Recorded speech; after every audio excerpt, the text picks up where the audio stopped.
Well, there's Red Bull, and then there's no bull. Today we're going to tell a story. I'm hoping to build a community of people who are interested in talking about COVID-19. This past week I have been diagnosed with COVID-19. I'm going to tell my story. I want to document it each day.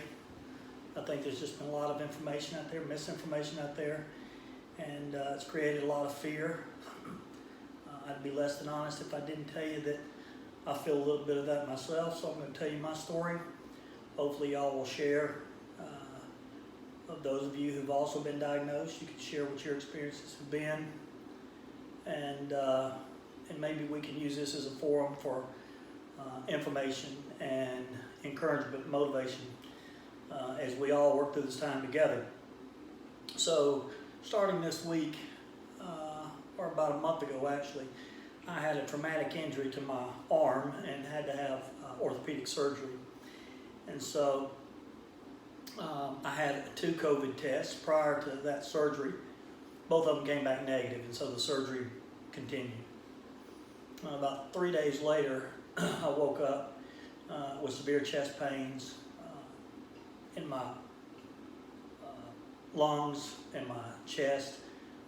I called the nurse at the orthopedics office. They said, well, it's definitely feels like a blood clot. You need to go to the emergency room immediately, which I did. After a considerable amount of testing, the doctor came back in and said, Greg, you don't have an embolism or a blood clot. What you've got is you've got pneumonia in both lobes of your lungs, and it's been caused by COVID-19. And we're admitting you immediately to the quarantine unit here in the hospital. Well, that'll catch your attention, especially when the words immediately and quarantine jump out. So that's what happened, and for probably the next 20 hours, they spent testing and probing and running vast amounts of antibiotics and steroids into my system, plus a variety of other medicines. I don't really even know what all. At this point, there was some pain medicines and so on and so forth. And so the doctor came in the next morning, and I hadn't slept much at night, because you don't sleep at the hospital. You go. That's where you go if you ain't sick. You're gonna go and get sick. So I've been pinched and poked, and literally my arm was messed up. This one because of surgery. This one has, as you can see, bruises still running all up and down where they had the IVs in. So hadn't been much sleeping going on. But he said, okay, well, I'm discharging you. And I said, well, I don't understand. I don't feel any better. And then I did when I came in, when it was such an emergency to put me in here.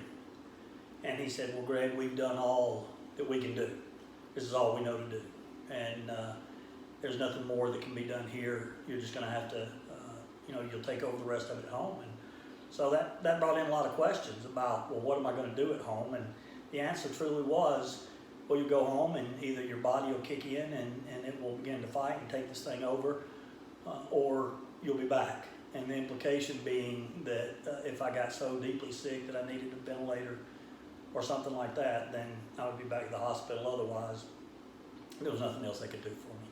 So that's where my story begins. And so each day I'm going to take just a few minutes to tell you a little bit about how I'm feeling, about the fevers, the chills, the vast amounts of medicines. I've got 14 bottles, it looks like, of various pills over there that just treat symptomatically.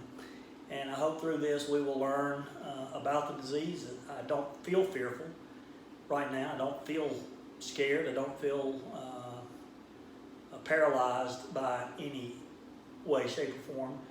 I feel rather just calm, taking each day as it comes, breathing the best I can each day, taking my medicine on time, and just waiting to see how things are going to work out. So I hope that you will follow along if you're interested in the story. Chime in if you've got some input.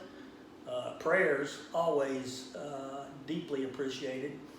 And if you've also suffered with COVID and you've got a different experience, please, write in the box. Let us know about it. Thank you.